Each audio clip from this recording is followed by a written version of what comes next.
finally fucking got it right, I hope. Let's watch the story of a guy that died in a cave. Let's go. The original got copy struck. RIP. But don't worry, we are working on new main channel videos. Here's a sample of the timelines. In the meanwhile, Incognito mode, which has a new video about every 6 weeks, and Story mode, which has a new video about every 4 weeks. Thank you for watching a second time. I really like this guy. His videos are amazing.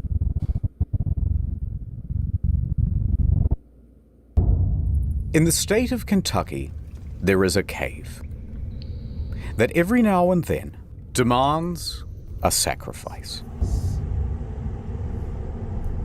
January 30th, 1925. A man walks towards the cave with a kerosene lamp in his hand. He hangs up his jacket and ducks into a 5-foot opening. The inside of the cave is small. He has to go on hands and knees, crawling through passages of sharp stone and choking dust. Then down a chute he had cleared out months earlier. All of the daylight is gone from here, and this lantern is his only source of light. Ignoring the loose limestone rocks perched directly above him, he is now 100 feet in, and here he reaches the turnaround room. 30 meters. Now they call this the turnaround room because this is the juncture where even experienced cavers say, no thanks, and turn around. Because to continue on means going through this, the squeeze, a gap in the stone of only 9 inches. 22. For reference, here's a subway sub. Going through, he would look exactly like this. His arms will need to be completely at their side, and he will need to exhale so that he can reduce the size of his torso. Gradually, bit by bit, he disappears into the hole. His clothes are caught on sharp gypsum crystals, hooking into him and threatening to hold him in place. Using just his feet, he pushes himself forward. He reaches a wider opening at the other side. Yeah, that's... Then crawls forward towards a ledge. Lit by the lamp is a drop about twice his height. There's already a rope here. about 30 meters. He gently climbs down. His worn-out leather shoes touch the ground. This is as far as he can go, 3 meters. and it is time for work to begin. What he is working on is another opening. At the moment, it's too small for anyone to fit through, but he will chip away at it until he can shove himself right through the other side.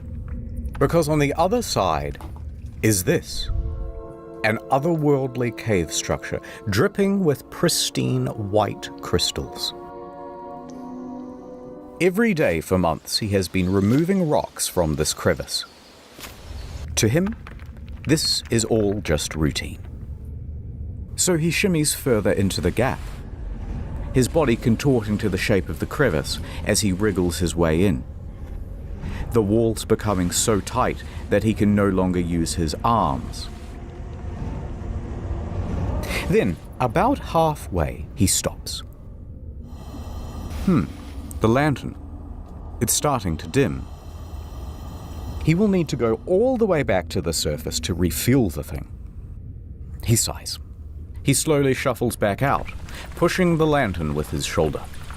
Then, oh no, ding, crack, darkness.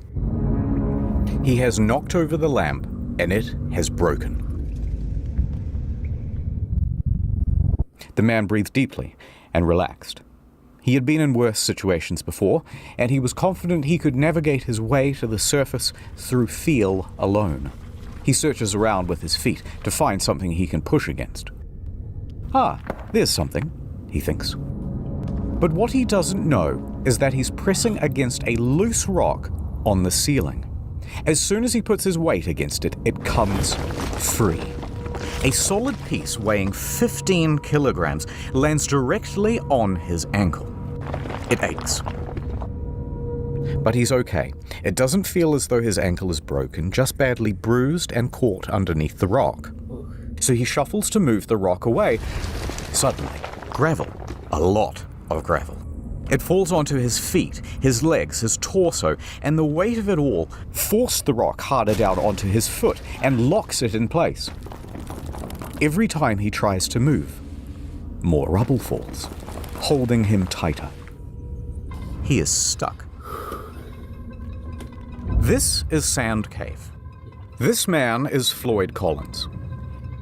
He is trapped in absolute darkness, 60 feet deep below the earth, all of his limbs held in place at the very bottom of this.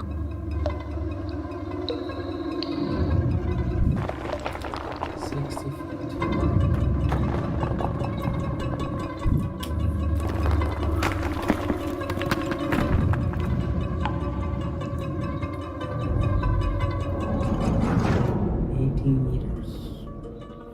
But before I tell you what happens next, ad time. Speaking of people trapped in a cave, World of Tanks.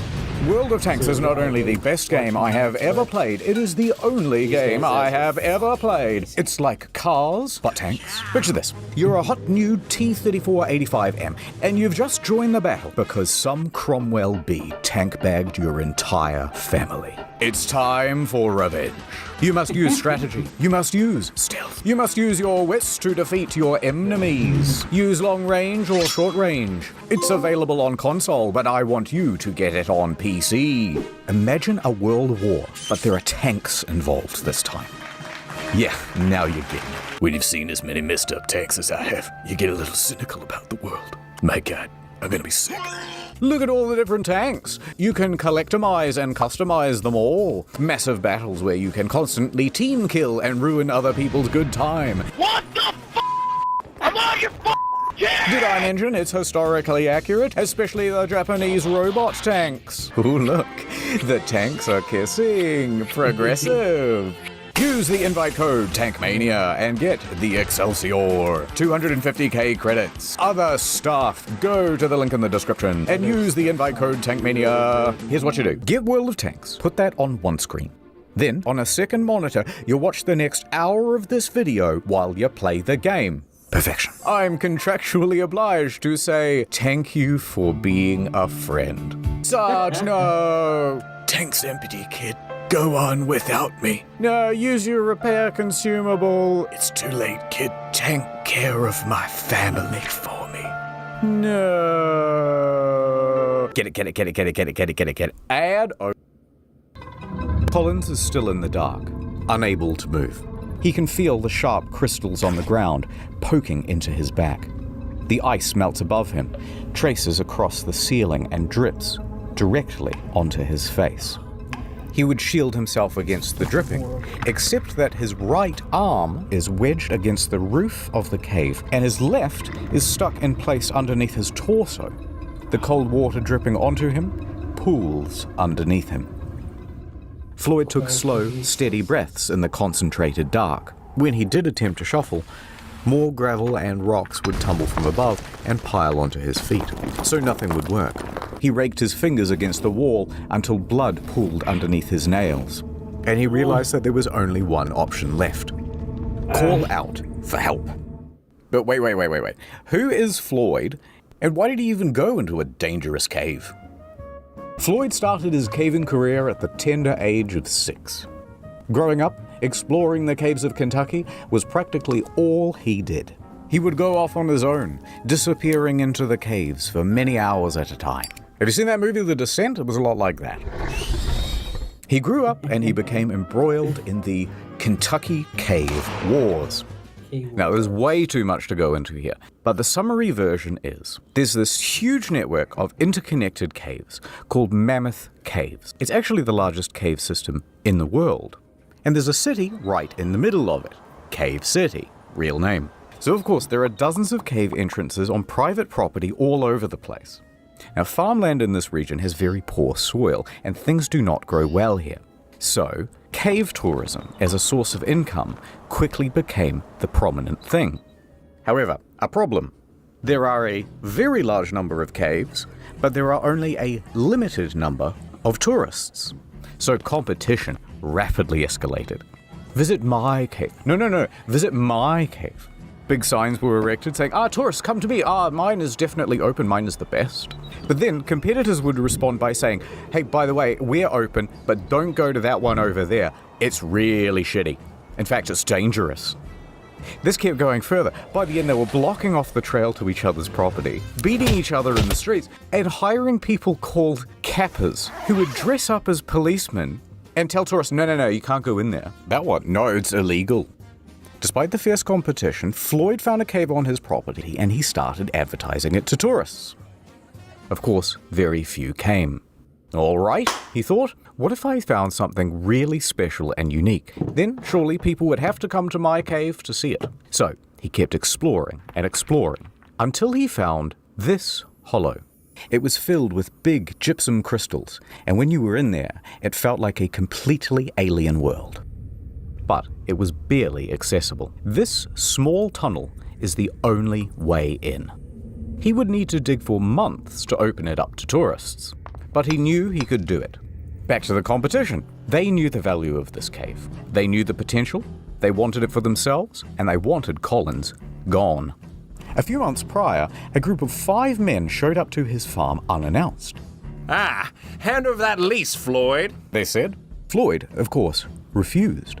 So they turned to violence, knocking him down and savaging the helpless man until Homer, Floyd's brother, came running out of the house with a shotgun. But Floyd was not deterred. He spent 12 hours a day, every day, for months, clearing gravel and stone, chipping away at that passage. He would open it up to tourists, make his cave an incredible attraction, and make his dreams come true. Hey! Is anyone So there's Floyd in the dark, yelling out for help, yelling into the pitch black. After a while, his voice would give out, and he would have to sleep to recuperate. He would then wake sometime later, remember where he is, and begin yelling again for help. Here he remained in the dark for the next 23 hours. 3 hours. Quickly you might wonder, how come no one's come for him after 23 hours? Well, Sand Cave resides on a 200-acre farm. There are several homes on this property with other families. One of them, of course, is Collins' house, where Floyd's father, Lee, resides. Now, Lee and Floyd constantly get into fights about how to run things. Lee wants his son to concentrate on farming, and Floyd wants to concentrate on cave tourism. Arguments would often get heated. And Lee was also a bit of a drunk. It was doubtful that he would even notice if his son, Floyd, was missing. Also not helping things, Floyd regularly lodged at 2 other homes on the farm. So when he didn't return to one host, they would presume that he was staying with the other. And, even worse still, he was known to occasionally sleep in the cave, doing stints of up to 30 hours in there without resurfacing. Regardless, around the 23-hour mark, a few locals started to suspect that, hey, something might be wrong, and they went to check up on him. And here, they spotted his jacket still hung up. Unusual. They went deeper. However, there was only one person small enough to make it as far as the turnaround room. This was a 17-year-old Jewel Estes. He refused to go into the squeeze, but if he yelled, Floyd would probably hear him. And Collins yelled back. Yes, I'm here. Estes emerges from the cave. Okay, we know he's trapped, and we know where he is. So, a whole troop of locals show up. Out of my way. Say a bunch of men who would confidently charge into the cave. But once they reach the final squeeze... Nope. They would charge straight back out again, saying things like, There's no way any man could fit in there. out of my way, they would say as they were heading in the reverse direction. So a few more hours passed. Word would spread around Cave City and the neighboring areas. Slowly, a crowd formed outside Sand Cave. Floyd in the cave. Floyd in the cave. Oh my God. Floyd in the cave. Over in Louisville, Floyd's 22-year-old brother, Homer, he gets a phone call. Hello? I see. My brother. He's trapped in a cave? I'm on my way. Homer jumps on a coach and makes his way to Floyd's cave. Homer struts up to the scene.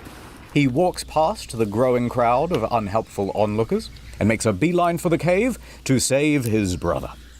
In he goes, down the chute, through the narrowing passages, down on his hands and knees towards the turnaround room. And when he arrives, he does not hesitate. He squeezes into the hole, scrambles his way through to the ledge on the other side. He sees Floyd below and slides down to meet him. Floyd! Sup? Right, probably wasn't that casual. Oh, thank God you're here. Homer took a moment to shine his light around the area and assess the situation. My cat is It was on my not lap. good. This rock Yes, formation Junior. is going to prove Why? almost Some weird impossible stuff. to work around. Alright, so let's have a look. Floyd is here. The rock is here, pinning his ankle. He's surrounded by rubble, and there's a pocket of gravel above him, ready to fall. However, because this opening is so small, there are only two viable ways of reaching Floyd and that gravel. Option 1, the most obvious, feet first. But if you do this, you have to kinda squat, and your own torso obstructs access to the rubble. Otherwise, option 2, come down head first. That will give you better access, but you're trying to move hundreds of pounds of gravel upside down. Worse yet, there's barely an inch around Collins on either side, so good luck getting your arm down near Floyd's ankle to actually free him from the wedged rock. Homer whips around and yells. Quickly! Some food and drink! They send it through. But first, Homer gives Floyd a litre of coffee to warm him up. Then, as many sausage sandwiches as he can stomach. He manages to down 9 of them. Dietary advice has changed since the 1920s. Feeling better? Much better. Then Homer went to task. He began removing rocks and gravel, tiny scoop at a time, with the help of an old syrup can.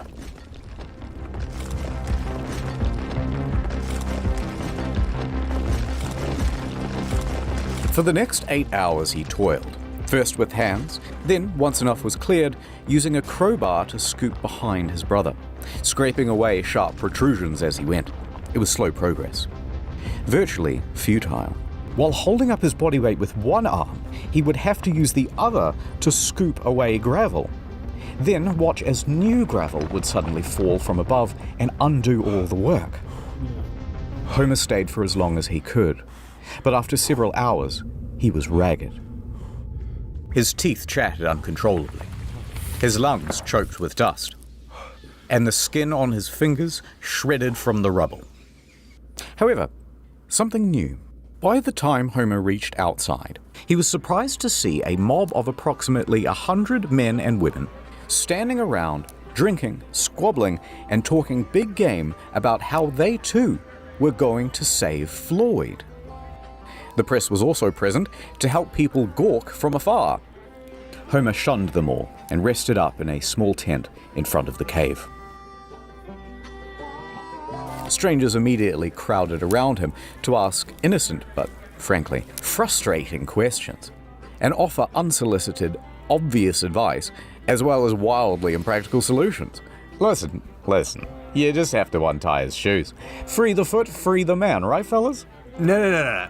Let's hire a contortionist. We get a hammer and a chisel. We'll have him back by supper. We should jerk him off, right, guys? Alright, I made that third guy up. But you get the idea. A lot of these guys are drunk, by the way, so the discussions very quickly went from 0 to 100. Hey, new idea. How about dynamite? We'll simply blow him out. One group formed, insisting it was a great idea, and another saying, no, the explosion will kill him, and the weight of the new rocks will surely crush him. They shouted at each other for a while, until someone suggested, hey, how about gas torches? We can use acetylene torches to cut through the rock and make the hole bigger. No, that'll cook him, or the gas will fill the cave and kill everyone inside. They fought over that too. But by far the most common suggestion was to simply cut off the foot.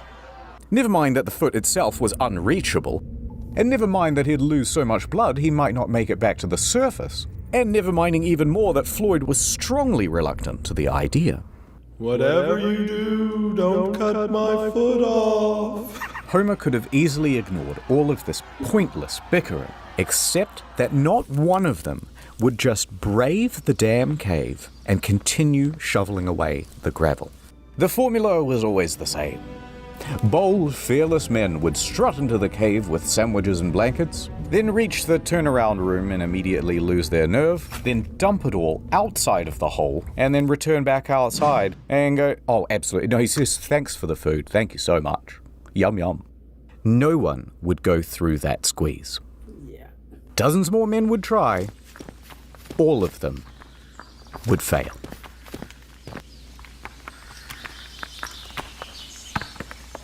February 2nd, 9 a.m.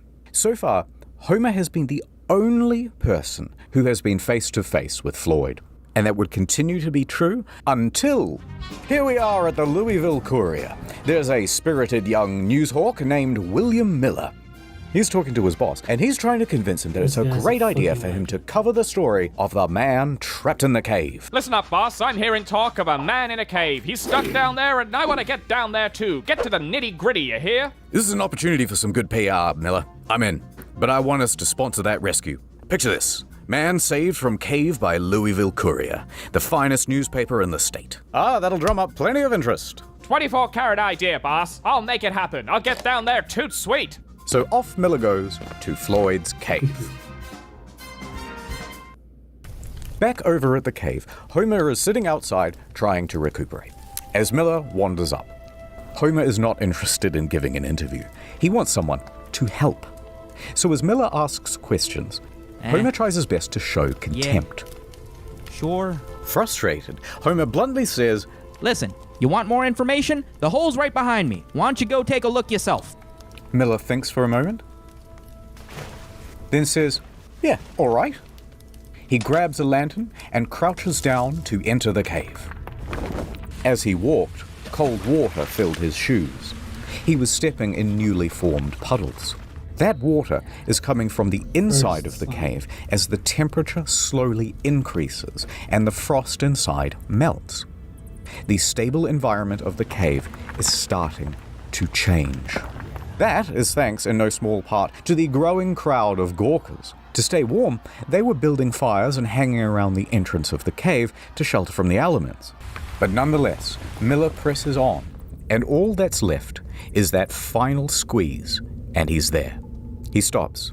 He takes a moment and decides to call out to Floyd. Floyd! Hearing there is someone on the other side, he feels ashamed not to try. Into the dark he went, through the 9-inch squeeze. The crystal gypsum cuts into his elbows and tugs at his clothes. He gets snagged. He's spluttering through the pools of muddy water. He stops, collects himself, and pushes on. He can barely inhale. If he gets stuck in here, he can only hope that someone else can come in from behind and pull him out by the legs. But eventually, he makes it through. Fantastic. He is now on his belly, looking down at Floyd. He sat right next to Floyd, ready to interview him. But Floyd didn't really answer any of his questions. At the moment, he is sitting in a pool of water that is 12 degrees, slowly sapping his body temperature. He is dying from exposure. The cold is diminishing Floyd's mental faculties, and he can barely make sentences. There's nothing Miller can do, so he hurriedly turns around. He worked his way back through the squeeze, past the turnaround room, and out into the daylight. Homer turns to Miller. Proof that he had made it all the way to Floyd is soaked onto his mud-stained clothes. No longer frustrated with the young reporter, instead, he excitedly runs over to him. You and me. Together, we can get Floyd out of there.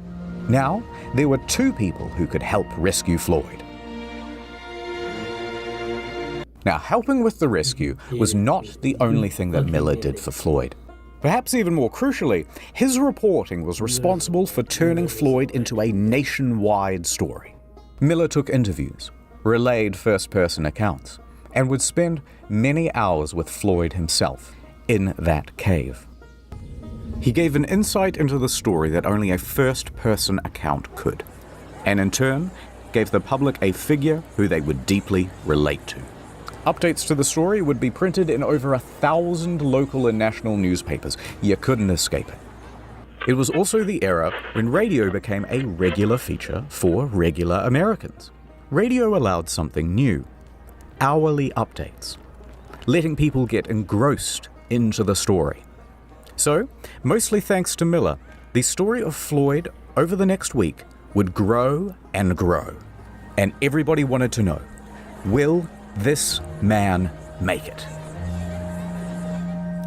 Back outside the cave, someone new entered the story. Robert Burden. He would become the third man to reach Floyd, a firefighter from Louisville. Thin-framed, but muscular. He got scratched up pretty good and soaked by the pooling water. But he made it through with little fuss, and he confidently lowered himself down to Floyd's position. It was not an optimistic sight. Floyd's condition was deteriorating. Well, we've got a heck of a problem here, but I think I can get you out with a rope. Floyd nods in approval. Go on. We might just pull your bloody leg off. Just pull my leg off then. Get me out of here. Burden returned to the surface and faced the crowd. He announced, We will attempt a rope pull. I don't know if that's a good idea. You're just gonna tear his foot off. Yeah, hold on. What about the sharp rocks? Rake him through all that and there'll barely be a body left to bring to the surface. A physician stepped forward with authority. The ligaments in the foot are strong, but if you pull on the torso without a harness, all you'll likely do is tear his internal organs. But Floyd is dying of exposure down there. The situation is becoming desperate. Burden put caution to the side. The time for strategy is over. Now we try brute force.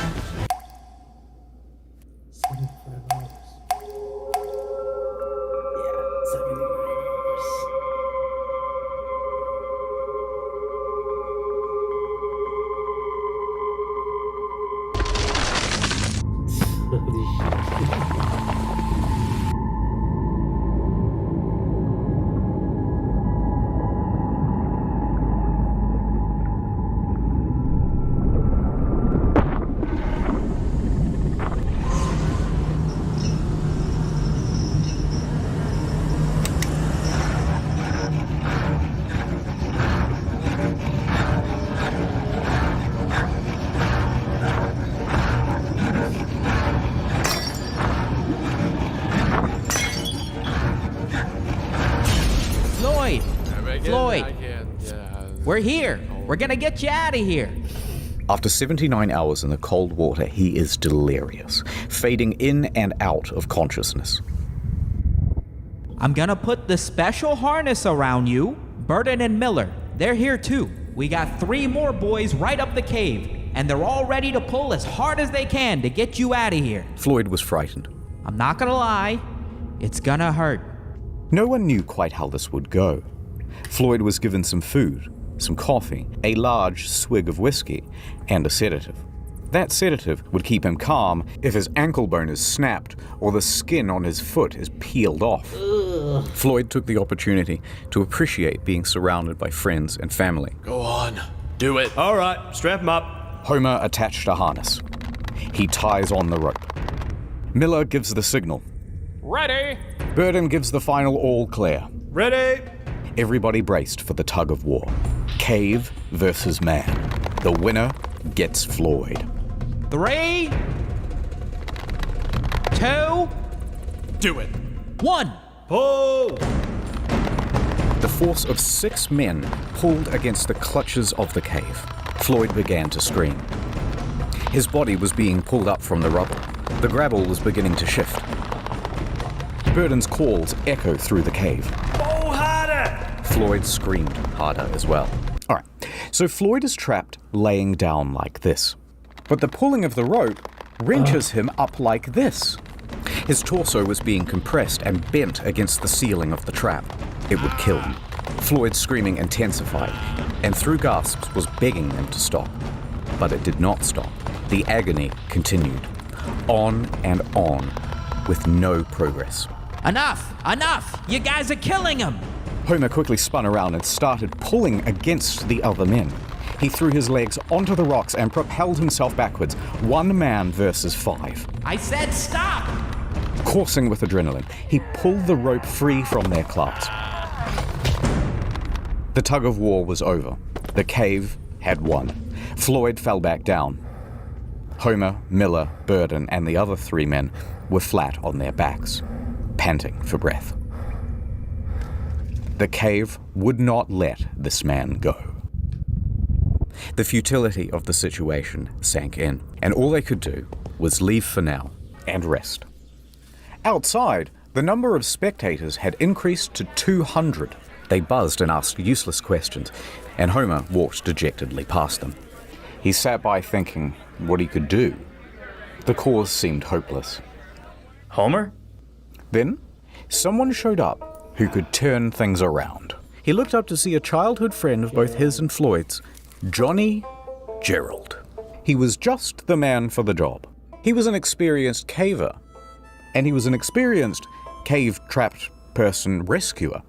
Alright, let me go see him. Well, look who it is. Floyd perked up immediately, thrilled to see Gerald. The sparkle from Floyd's gold tooth could be seen in his smile. Alright, let's see what we can do. Gerald jumped down. And then, for the next 3 hours, Gerald went back to the original plan of digging away the rocks. His stamina was good, and progress was surprisingly good as well. For several more hours, he continued, just moving stone after stone. New one would fall in its place, and he'd move that one too.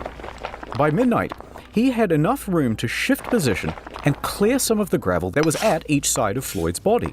Gerald would spend several more hours scooping. And it worked. Slowly, more and more of Floyd's body was coming free from the rubble.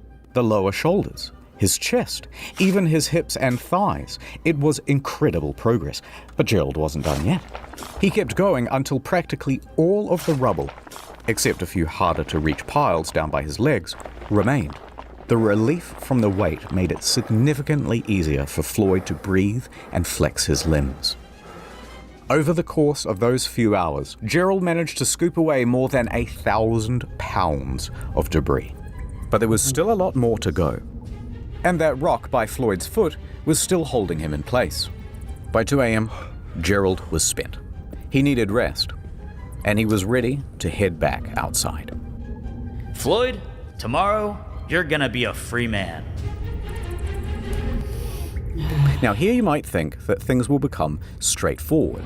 They did not. Now that space had been cleared, Burden became convinced that if he could get down that passage again, he could free Floyd with another rope pull, fate deciding with both feet or just one. So Burden marches up to the cave once again, but when he tried to enter, they shoved him in the other direction. The crowd was acting as a sort of phalanx, and anyone who tried to get in was told to get lost. They had been specifically instructed to not let anyone in, and they were especially opposed to Burden making another rope pull after word spread about the disaster of the first attempt. He tried to reason with them. Let me try the rope pull again. It'll work this time. But they would not hear it. Oof! Of the 3 other people who could reach him, Gerald and Homer are out exhausted and sick, which leaves only Miller, who is tied up with work. With Burden barred from entering, Floyd was left on his own, wondering why it was that no one would visit him. Hello? Is anyone there? Help! Hey! Anyone out there? Now, the work Miller was doing was handing over reports to his boss about Sand Cave. Those reports would be fed through the news grapevine to the Associated Press, and the Associated Press would send that out to its very large affiliate network. The word was spreading about Floyd. By afternoon, Miller was done with his work and he hurried back to the cave. So he gets inside and, his eyes didn't have to work half as hard to adjust to the dark.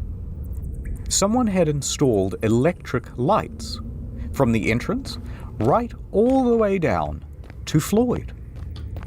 Miller popped down to the lower level. Ah, Floyd! Fancy seeing you here, buddy. When Miller reached Floyd, he took the final bulb and attached it to his collar to keep him warm. Then, reusing that syrup tin, he started offloading gravel into buckets. Those buckets were then passed up and down the cabin, like an assembly line. And so it went on for the next few hours, until he was too tired and needed to rest. Miller then took some time to have a bit of a one-on-one with Floyd. He said, "You know, there are a lot of people in the news that are reading about you and have you in their prayers. Is there anything you want me to relay to them?" Floyd had been in that cave for over 100 hours now, and seeing everyone working together, Floyd was overcome with a sense of hope and relief. Floyd wanted to pass on a message. Here is what he is quoted in the newspaper. I believed I would go to heaven. I can feel that I'm to be taken out alive and with both my feet. I kept thinking, what would happen if the rock above me would fall? It caused me to shudder. I kept thinking to drive my mind to something else, but it wasn't much use. I couldn't do much to help those who came to help me, but I knew that a lot of people were willing to do all in their power. It gave me courage. Tuesday morning, I thought to myself, 4 days down here, and no nearer freedom than I was on the first day. How will it end? Will I get out? I couldn't think of it. I have faced death before. It doesn't frighten me, but it is so long. Tell them I am not going to give up. Tell them I'm going to fight and be patient and never forget them.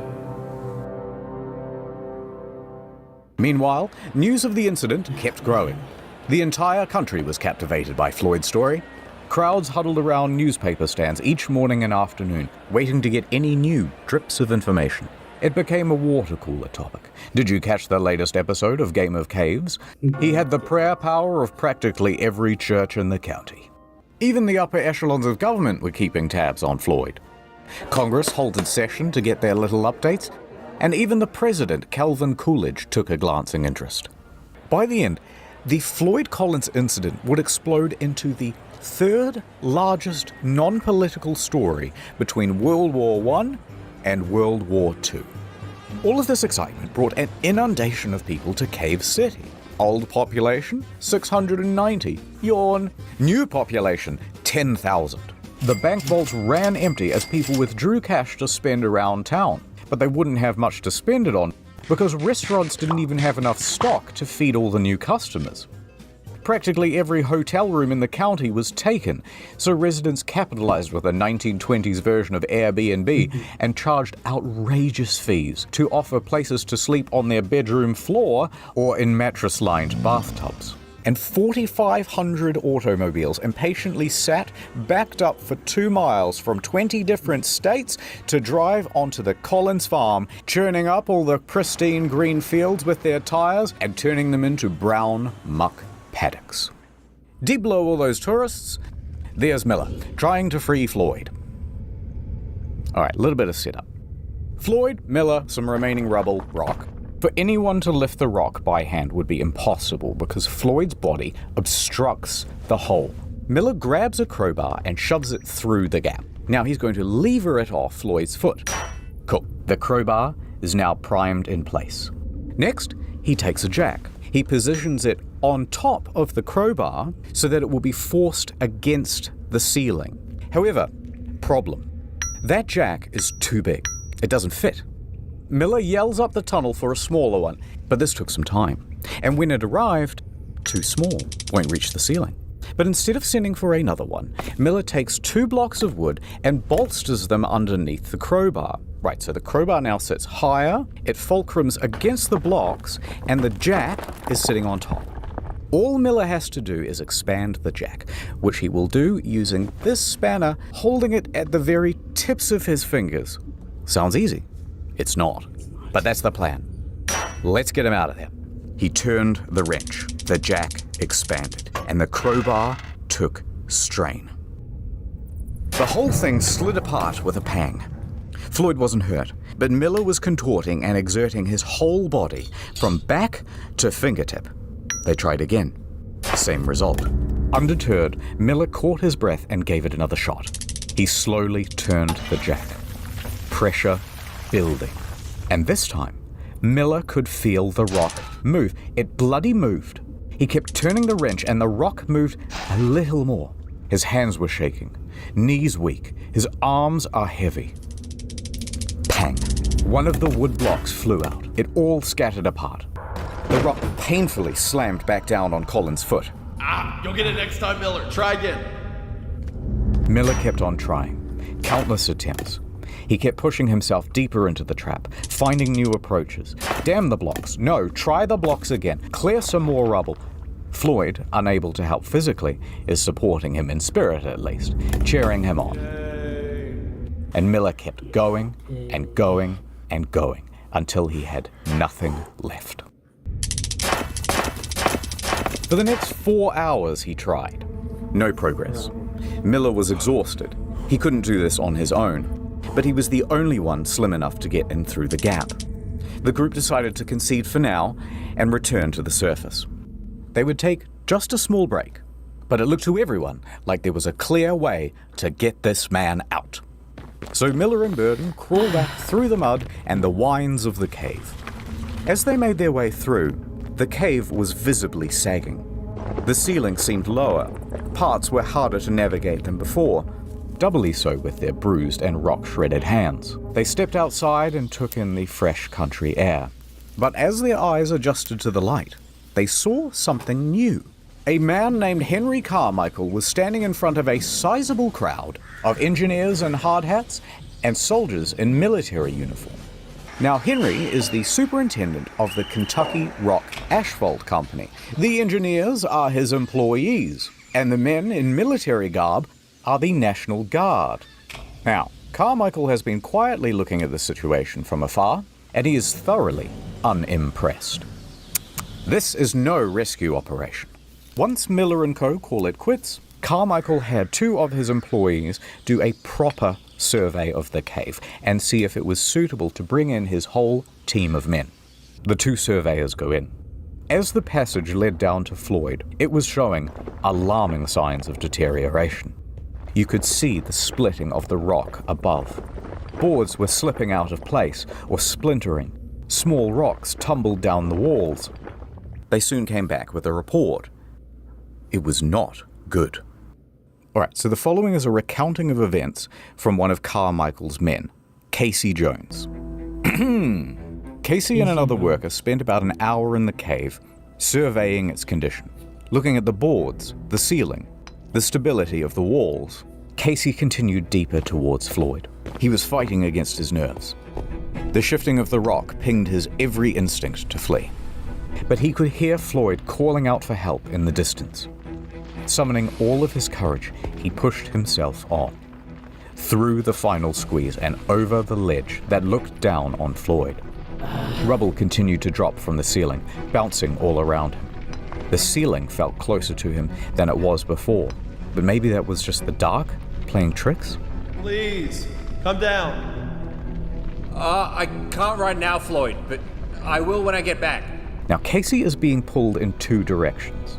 No, come back, come on. Let's get out of here already. Please, I'm so thirsty. Okay. Casey climbed down next to Floyd. Quick, drink, said Casey as he tried to pour some coffee into Floyd's mouth. But Floyd turned his head and kept his lips pursed. The rocks were falling at a faster rate now, the loud cracking out above, sounding like thunder. In that moment, Casey realized what was happening. Floyd was not really asking for a drink. Floyd knew that a cave-in was inevitable. Scared and approaching his 5th day trapped, he was completely at his wit's end. He knew he was about to be trapped in that cave, and he didn't want to be trapped alone. For God's sake, Casey, come on, you're gonna get us killed. Stay with me, please. Don't leave. Casey quickly turned away and scrambled back up the ledge. He made his way back through the final squeeze, his limbs scrambling against the cave walls. It seemed as if everything around him was shrinking. He made it out, and he joined his co-worker. They both turned around and watched on in horror as the yellow of the bulb was being swallowed by the dark. Rubble fell fast and heavy until no light could be seen at all. Rocks blocked out Floyd's panicked cries. The one route to Floyd was now sealed shut, a tomb of rock and dust. Okay, just a little aside. I'm not completely claustrophobic. Like I don't panic like in an elevator or something like that. You know, I don't actually have that kind of problem. But if I can't move, if I'm in a very enclosed space and I can't move, I get super panicked. I would never be in Floyd's place, but if I ever found myself in Floyd's place, I would have gone fucking insane. I'm just saying, like, it's crazy.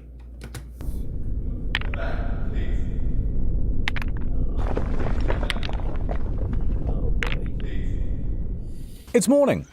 Burden and Miller jump out of their tents, ready for the day. They're feeling optimistic. Today will be the day that they get Floyd out of there. And they're packing some new tools to help them with the job. Wire to wrap around the wooden blocks, that'll stop them from slipping. And a blowtorch to carve away some of the rock, make the hole a bit bigger. But when Miller got to the turnaround room, all of that optimism left him. The entrance to the squeeze was now just a pile of debris. Miller froze, staring at it for a long while. Then he sighed and did the only thing he could think: make an opening through that rubble. But the more he raked away, the more fell in its place. It was never ending. He persisted, ignoring the danger around him. Thud. A large piece of debris landed on him. Luckily, it was only dried clay. He is uninjured. But recognizing the danger, Miller returned to the surface. 15 minutes later, he emerged from the cave with a bloodied up nose and bruises down his back and shoulders.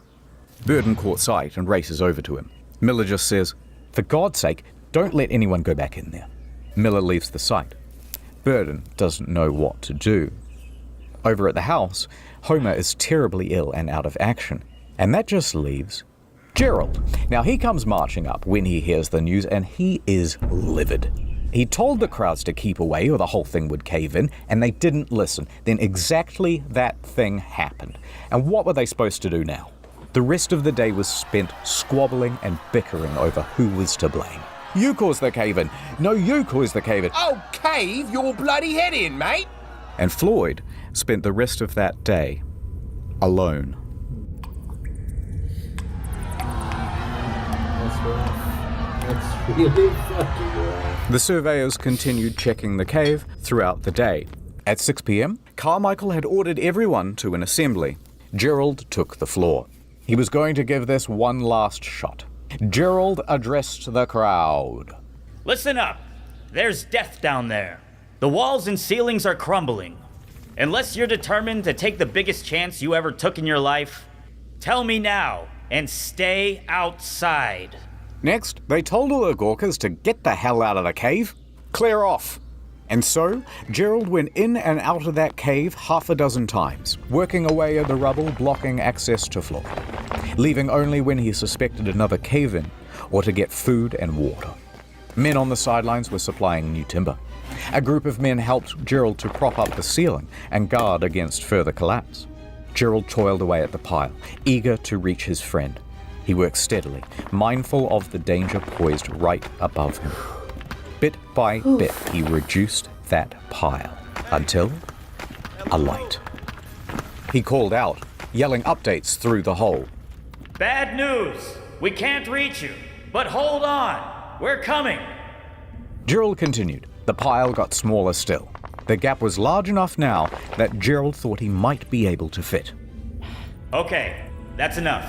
Floyd, I'm going for now, but when I get back, I'm gonna get you out of there. Gerald scrambled back out the cave, over to the men, and through panted breaths he said, "Gather the equipment, and in an hour's time, it's gonna be me and Floyd coming out of that cave." Gerald entered Sand Cave for his final time. The walls had been reinforced, but mud and water was accumulating everywhere. He waded through it and pressed on past the danger of the sagging ceiling. With determination on his face and a grease gun clutched in his right hand, he scrambled towards Floyd. But before the final squeeze, he stopped. It was all gone. Another cave-in, even worse than the first. He thought about how he could have been on the other side of that rubble. His mind raced, weighing out what to do. He shouted, "Floyd!" As a not-so-subtle reminder of the danger he was in, a rock fell from the ceiling and cracked Gerald across the head. Luckily, just a small one. He felt around for blood and kept shouting, "Floyd!" He could definitely hear a voice, but it was faint. Gerald was scared that this was Floyd's last shot at rescue, and he threw himself against the pile and pulled it away with finger and nail, launching the debris behind him with force, tearing at the pile like a man on fire. Dust bellowed, rocks flew, and he kept shouting out for Floyd as he went. "Floyd!" Until finally, the cave had had enough. It let loose a large, jagged rock aimed straight at Gerald, striking him on his back. Gerald stumbled out of that cave, injured and defeated.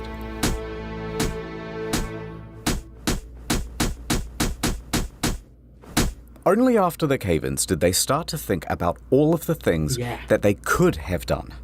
Wait, why didn't we rig a portable telephone line? That would have been incredibly simple here in 1925.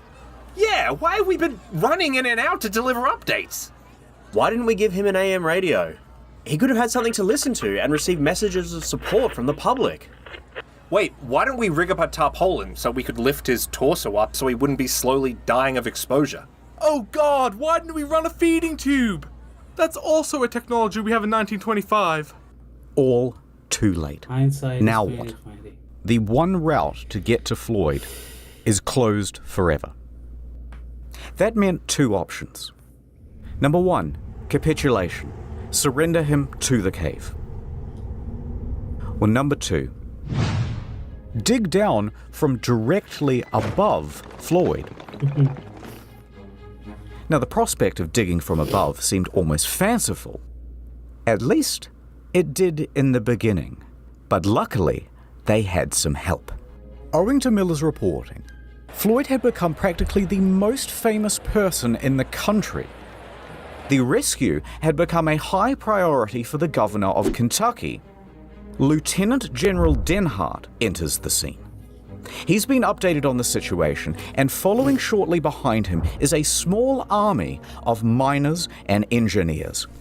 He declared to the despondent crowd, "Gentlemen, I am here on behalf of the governor.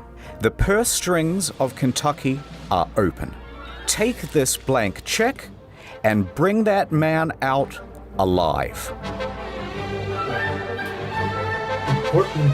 Floyd, in that cold, wet confine, could not have imagined the scale of the operation that was going on 55 feet above him.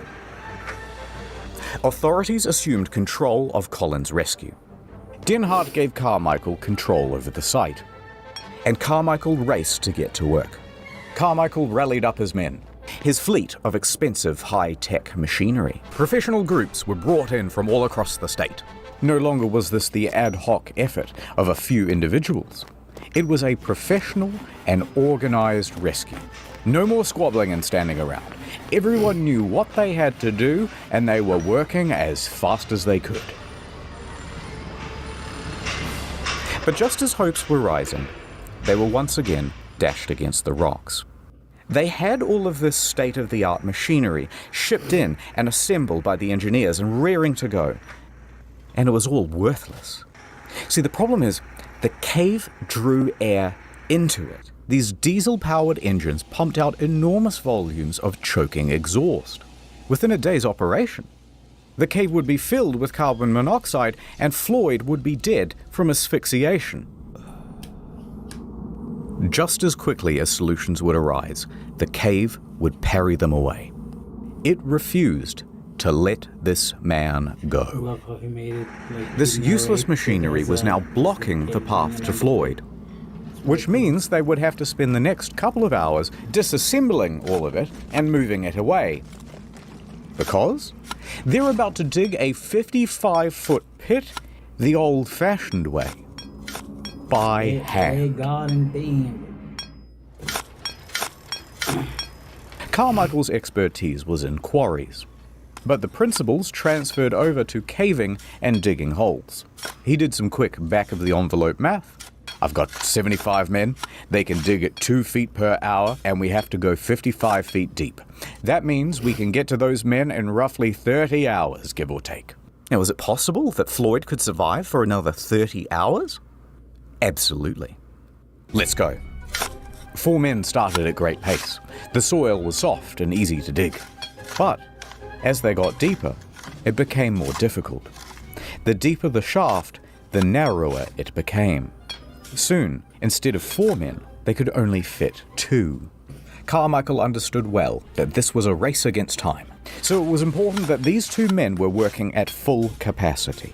Carmichael had a queue of men on the sidelines, poised to dig, and the moment that either of the 2 men in the hole slowed down, they pulled them out and threw in a new one. Nonetheless, progress slowed the deeper they went. About a quarter of the way down, they reached rock, and one of the men would have to work a pickaxe, leaving only one to shovel. At this depth, rubble couldn't just be flung into a pile. They had to start loading it into buckets, which would have to be pulled to the surface on ropes. Then men outside were ready with wheelbarrows to cart that downfield. Time passed. Hours passed. Night went to day. The day was hot. This was yet another problem, because it's early February, there's tons of ice still in the ground, and its exposure to the midday sun was causing it to become unstable, and the ground was becoming sodden as a result. Progress slowed once again, just half a foot per hour. There was little for Colin's friends and family to do, but watch the clock and pray. Interestingly though, there were a lot of people on the sidelines. Floyd wouldn't have believed the scene above him. Practically everything but a Ferris wheel. Food stalls were set up to cash in on the crowds. Families and church groups picnicked in the fields. Despite prohibition, moonshiners showed up to sell jugs with all of those X's written on them. There was even a bloody juggler. I won't stop juggling till he's free. And Old Man Lee was there, walking around, shaking his jar, and soliciting donations. But where were Homer and Burden and Miller during all of this? Okay, let's back up a bit. People did not properly understand exactly how Floyd was trapped, and the news didn't help much either. So the obvious question started to arise. Why hasn't he been rescued yet? Just clear some gravel or pull a rope. How is this so hard? Motive was attributed. I heard they didn't even want to have him rescued at all. I heard that they're doing all of this for publicity. And Lee's activity of soliciting donations, remember from before, further inflamed rumors. I bet Floyd isn't even trapped in there. These were all real rumors, and they got worse. You know what? I've heard he comes out at night, and then he just goes back in the morning. Other rumors included, I heard that after Floyd went into the cave, someone murdered him.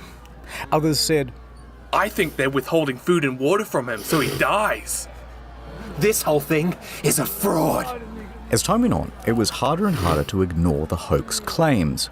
Then, people started to form righteous mobs, claiming the whole thing was a fraud, and they started to get nasty. In fact, 2 people even went to the telegraph office and pretended to be Floyd sending telegrams to his mother, who, by the way, died several years ago. Here's what it said. Quote, please contradict statements that I am buried alive in Sand Cave. Stop. Tell mother I am all right. Stop. Am coming home. Stop. Floyd Collins. Naturally, the AP published these telegrams unquestioningly, and now word is out to the press that he isn't actually in the cave after all. That made the authorities look foolish, and it could not go on. So, a hasty court-martial was arranged, and Homer, Miller, and Gerald were summoned. They hold one session on Monday and another on Tuesday. Lee and everyone else is cleared of charges, a retraction is written, and things carry on. The men at the dig were busy as ever. They set up pumps to mitigate the water in the shaft. Men continued working in shifts and carrying away the earth. Here they are with strips of lumber to shore up the walls. They were just short of halfway, and their rate of clearing material had slowed to a mere 4 inches per hour. It was at that point Carmichael went, "Yeah, okay, sod the cavers, try the dynamite." But it hardly made a dent, and it risked causing the shaft to collapse. But despite all of these challenges, there was an optimism in the air, because everyone was keen for their turn to dig. And because they had one more thing to latch onto. He is probably still alive. Now, how do they know that? Okay, so remember that light bulb around Floyd's neck? Well, it's powered by a simple copper wire. Bare copper wire is subject to very minute fluctuations in resistance. So, an engineer rigs up a radio amplifier to this wire to read the current and see those small fluctuations. There they were. About 20 per minute, the rate of steady breathing. As his chest expands and contracts, they can read it from this device. And so, they kept going. And going. And going. 30 hours was the original estimate. Now 144 hours had come and gone, and they were only at 44 feet. Then, rain fell. Rain that mixed with dirt to make mud, much of which then froze to make ice. Ice which expanded and damaged the integrity of the shaft walls. Slowing down with every hour, they continued. Many more hours passed, and they were getting close. But it was now 15 days since Floyd was first stuck in that cave, and people had mostly lost hope. That excitement in the newspapers was tempering down. Visitors began clearing out from Cave City. Many still held on to hope, but their final lifeline, that light bulb, had burnt out. And it wasn't possible to do any more readings on the radio amplifier without it. No one knew if Floyd was still alive. Another 51 hours would pass before, finally, they reached the 60-foot depth. "I'm in! Chisel!" A chisel is handed down. At 1:30 p.m. on Monday, February 16th, Sand Cave would open once again. Floyd had been pinned in that cave for 17 days. 12 spent without food, survivable. 12 without water, likely not survivable. The light bulb, a vital source of warmth, burnt out 4 days ago. But maybe the moisture from the dripping of the cave walls provided him with some sustenance? There are stories of people surviving harsher extremes. A few final rocks were moved to allow Ed Brenner to squeeze in. Everybody stood by, absolutely silent, peering into that hole. Ed scanned the opening with his flashlight, listening carefully for movement. Then, head first, he worked his way in. The flashlight reflected dimly off the rock walls, but then caught the reflection of something gold. That golden flicker was not the light bulb. It was the glistening of light reflecting off a gold tooth. His mouth hung open. Floyd was dead. Brenner was helped out of the cave and he delivered the news. Dead.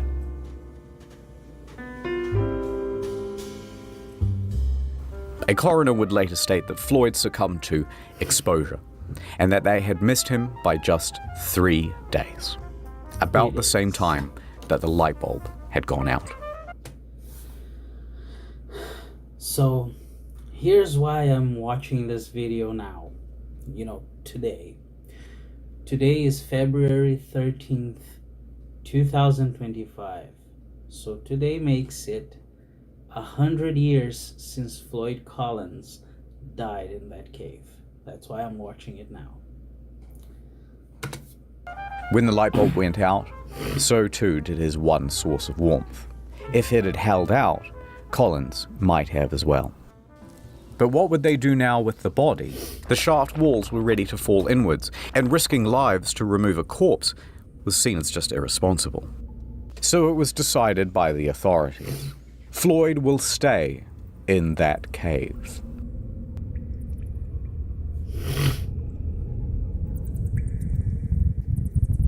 Now, this did not sit well with the family, but what could they do? The next day, they planned the funeral. The town emptied of people, and the shaft with Floyd at the bottom was filled back in. But that's not quite the end of the story. But if you hung on for this long, keep holding on, because things are going to continue to get interesting. But first, let me do a wrap-up of where everyone is and all that stuff. Context. The Collins family already had financial hardship. Lee Collins wasn't able to raise much money from the donations. After the crowds cleared, he was seen searching the site, scanning for empty bottles that he could resell. But the owner of the land, B. Doyle, and supposed friend of Floyd, was wholly unsympathetic. He put up a sign that said, "Floyd's dead body, right this way. Come on now, take a look, only 50 cents a gander."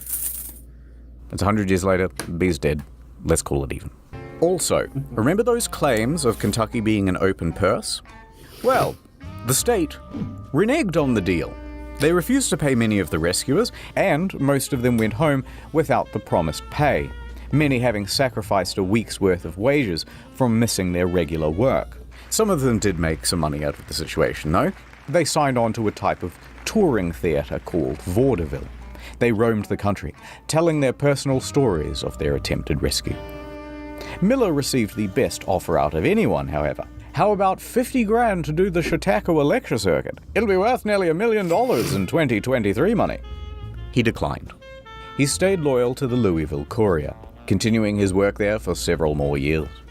Although, a bit of a perk, he won the 1926 Pulitzer Prize for his reporting on Floyd Collins. The most well-deserved Pulitzer Prize in the history of the fucking award. Like, holy shit, this guy is... Okay, so back to the brother, Homer. He needed money and he agreed to do that vaudeville circuit. He stood on stage and shared with the crowd stories about growing up with his brother, Floyd, and detailing out the tragedy. But Homer made it known why he was up here on stage trying to get money. He had a mission.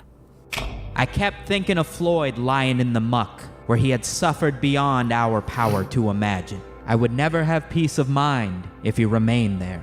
He wanted the money to dig Floyd up and get him out of that cave. A couple of months later, he had it. Alright, so back to Floyd. April 17th, 1925. Homer and a team of excavators. They began to dig. Within a week, they had arrived at Floyd. But instead of coming down the same passage near Floyd's head, they approached from the other side where his foot was. It allowed them to remove the rock that trapped him in place. They lifted him up from his tomb and laid him down on the fresh air above. A couple of days later, Floyd was given an honored place at the family cemetery, next to his mother. A stalagmite was taken from Sand Cave, carved with his name, and used as a headstone. And there he lay. No, that's not actually where it ends. Okay, this is where it gets weird. 2 years later, 1927, the Collins family's finances hadn't much improved. A dentist, Harry B. Thomas, walked up to the property and made Lee an offer. Sell this property to me, and I will give you $10,000. Now, Homer begged him not to, because at the time, the government was starting to buy up tons of land in the area and turn it into national parks. They had to pay at a very competitive rate. But Lee was becoming a bit old and senile by this point, and frankly, it's doubtful that he cared about Homer or Floyd or anyone else for that matter. It's 100 years later, he's dead now, let's call it even. So, the point is, in this land sale with Thomas, Lee agreed to a very odd clause. And that clause said, everything on that property belongs to Thomas. And should he wish, for example, to exhume a dead body and re-embalm it and put it on display in something really tacky like a glass coffin inside a cave, maybe, then that would be his prerogative. Lee signed yes. And Thomas did exactly that. Doyle made Floyd's corpse a tourist attraction. That's right. 2 bits of gander, come and wonder at the incredible dead man who died in a cave. But to add insult to injury, it worked. Visitors returned to Sand Cave to gawk morbidly at Floyd. Within a few months, Thomas had turned Lee's failing farm into a successful business. The Collins family, naturally, is appalled by the situation, and they immediately object. They try a number of times to get Floyd returned to them, including through the legal system. But somehow, incredibly, the judge ruled in Thomas's favor. And so, there he lay, for the next 2 years.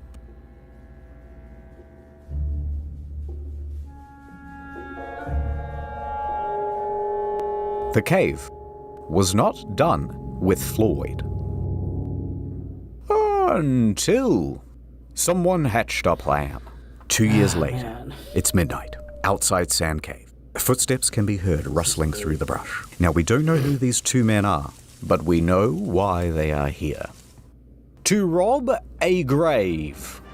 They sneak inside and clamber over the rocks in the darkness. Reaching Floyd's casket, they undo the latch and throw open the lid. There is his shriveled body. They throw him in a gunny sack, and they race off into the night. For 800 yards they carry dear Floyd, like a couple of sweaty Santas about to deliver a really terrible Christmas present. Panting, out of breath, knowing that they're going to get caught any minute, they reach the Kentucky Green River hillside. There's no time. With a 1, 2, 3, they launch his body towards the river, and Floyd goes sailing into the air, up, up, into the starlit beyond, and landing in a bush. Oh, God. The 2 men flee from the scene. Now, the next morning, Thomas notices that the body of Floyd is somewhat missing, and he contacts the authorities. The police come, they dust the casket for fingerprints, and bloodhounds are given Floyd's scent and let loose into the hillside. A few hours later, they manage to find him, splayed out in a big shrub down by the river. But this time, with a leg missing, that same one that was trapped under the rock. So, despite his protests, it had been amputated.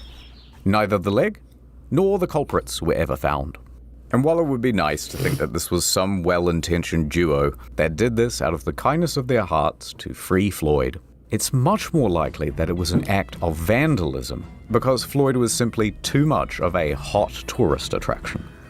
The following day, Floyd was cast back into the cave, back into his box, and it was covered by a metal lid, surrounded by a metal chain, and locked with a padlock. He was now more trapped than he had ever been. This cave had spun fate once again to make sure that its victim would never leave. And so, time passed. Floyd's body would continue to decay. The rot from his body would eventually rot the casket too, and every decade or so, it would need to be replaced. A few years later, he was no longer on display, but even then, he remained in that box for many more years. By 1989, Floyd's Cave was purchased by Mammoth Cave National Park, and it was closed to the public. There would be no more visitors. The entrance itself to Floyd's Cave was closed with a steel gate and bolted, then welded shut. But the Collins family never gave up objecting to Collins' body being left in the cave.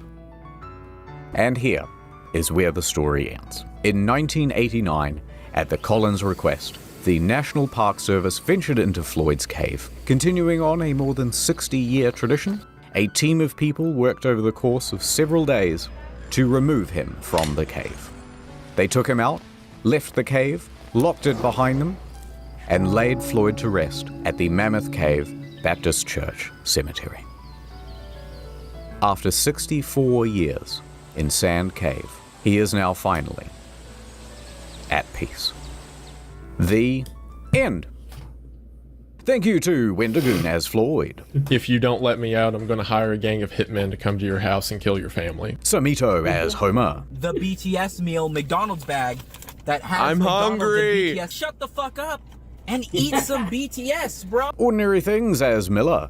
I'm enthusiastic, but would ultimately duck out the back exit. Rusty Cage as Gerald. Oh, well, hello there. Haven't seen y'all in a while. Welcome to my new home. And many kudos as Burden. Hey, buddy. You right down there? I can. You little sleepy? I can get out. We get your coffee? Cold and Little cup of Joe? Little cup of Joseph? I'm starting. Cup of Joseph from a little sleepy guy? And do not forget, World of Tanks, World of Tanks. None of this would have happened if Floyd had got World of Tanks. Oh boy. I absolutely love this video. It's so freaking funny. Ah man, I love Internet Historian, and man, it's such a sad story, man. It's such a sad story.